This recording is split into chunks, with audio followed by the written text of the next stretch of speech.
అంటే ట్రంప్ ఎలా మాట్లాడుతున్నాడు వీళ్ళు కూడా అలాగే పొంతం లేకుండా మాట్లాడుతున్నారు. సో ఇప్పుడు ఆర్థిక ప్రభావం ఎలా ఉంటుందంటే ఎగుమతుల పునాదులను కదిలిచ్చేస్తుంది అంటే అతిశయోక్తి అవుతుందా? కానీ మరి భయాలు ఎందుకున్నాయి? కంపెనీలు మూతపడిపోతాయనో, లక్షల ఉద్యోగాలు పోతాయనో భయాలు ఎందుకున్నాయి? ఒకటి ఖచ్చితంగా ఎఫెక్ట్ ఉంటుంది సార్. పుల్లారావు గారు చెప్పే దానిలో ఏంటంటే ఇంత ఆందోళనకరంగా ఉండదేమో అన్నట్లుగా ఆయన అభిప్రాయం నాకు అనిపిస్తుంది. దానిలో ఆయన చెప్పేది చమురు ధరలు తక్కువ ఉంటే మనకు ఉపయోగం అనే విషయాన్ని చెప్తున్నారు. అది నిజమే. చమురు ధరలు తక్కువ ఉంటే మనకి విదేశీ మారక ద్రవ్యం చాలా పొదుపు అవుద్ది. కాబట్టి మనకు ఆ మేరకు విదేశీ మారక ద్రవ్య నిల్వలు అధికంగా ఉంటాయి అనేది మంచిదే. కానీ రెండో పక్కన ఈ ఎక్స్పోర్ట్స్ అమెరికాకి దెబ్బతింటడం వల్ల వచ్చే విదేశీ మారక ద్రవ్యం ఏదైతే ఇప్పుడు ఆల్రెడీ వస్తుందో విదేశీ మారక ద్రవ్యం మనకి ఎక్స్పోర్ట్ చేయడం వల్ల కూడా వస్తాయి కదా డాలర్లు, అవి రావు. అవి తగ్గుతాయి. ఆ మేరకు మళ్ళీ అక్కడ నష్టమే. అక్కడ ఆయిల్ ధర తక్కువ ఉండటం వల్ల, రష్యా నుంచి తక్కువ కొనటం వల్ల మనం సేవ్ చేసుకునేది, ఇక్కడ ఎక్కువ మనం చేసే ఎగుమతులు ఆగిపోవటం వల్ల రావాల్సింది రాకపోవటం వల్ల విదేశీ మారక ద్రవ్యం ఆ మేరకు గ్యాప్ వస్తుంది. కాబట్టి దానివల్ల మనకి పెద్దగా మిగిలేదే ఉండదు. రెండోది ఏంటంటే దానికి మించి దాంతో పాటుగా నిరుద్యోగం భారీ ఎత్తున దాని నుంచి మీరు అంతా చెబుతుంది కూడా చాలా పెద్ద ఎత్తున డైలీ లేబరర్స్ కానివ్వండి, చాలా మంది జెమ్స్ అండ్ జ్యువెలరీ రంగంలో ఆ గుజరాత్ లో, ఆంధ్రప్రదేశ్ లో అయితే ష్రింపు ఈ మత్స్య పరిశ్రమలో పనిచేసుకునే వాళ్ళు, చేపల చెరువులు ఇట్లాంటివన్నీ చాలా పెద్ద ఎత్తున చాలా లక్షలాది మందికి నష్టం ఎఫెక్ట్ అవుతాయి.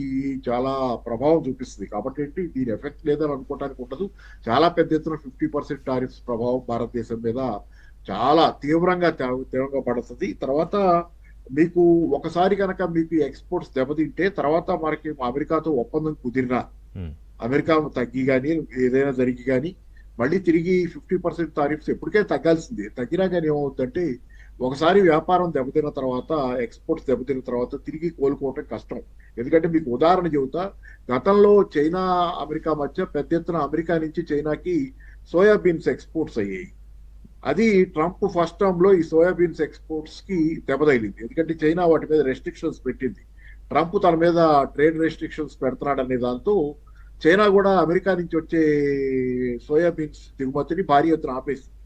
దాంతో ఏమైంది, సోయాబీన్ రైతులు అమెరికాలో నష్టపోవటం మొదలైంది. సోయాబీన్ రైతులు నష్టపోయారు. ఆ మేరకు చైనా బ్రెజిల్ నుంచి కొనుగోలు చేస్తుంది సోయాబీన్స్. ఆ తర్వాత ఇప్పటికీ ఆ పరిస్థితి మారలేదు సార్.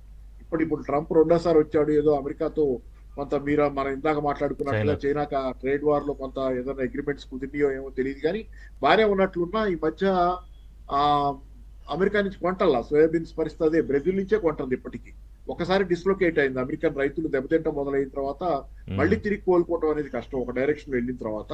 అట్లాంటి పరిస్థితి మనకు కూడా మళ్ళీ లెదర్ లో కానీ, టెక్స్టైల్స్ లో కానీ, షిప్ లో కానీ ఇట్లాంటివి వస్తే శాశ్వత ప్రాతిపదిక మీద దెబ్బతినే అవకాశం, లాంగ్ టర్మ్ లో దెబ్బతినే అవకాశం ఎక్కువ. రెండోది ఏంటంటే ఇందాక వచ్చిన చర్చలో అసలు కారణాలు ఏంటనేది ప్రధానంగా చర్చిస్తున్నాం. అసలు ఏంటిది పిచ్చోడి చేతిలో రాయా, ట్రంప్ ఎందుకు చేస్తున్నాడు ఈ పనులు అనేది.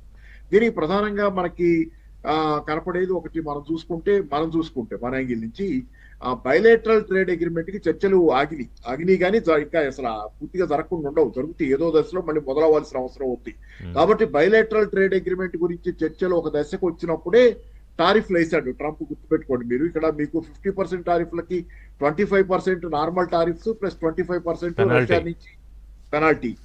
అది రెండు ఎప్పుడైనా బైలేటరల్ ట్రేడ్ అగ్రిమెంట్ చర్చలు జరుగుతున్న తరుణంలో అమెరికా ప్రతినిధి బృందం భారతదేశానికి వచ్చి ఆ చర్చలు కొనసాగించాల్సిన సమయంలో ఇది మెడ మీద కత్తి పెట్టాడు. అంటే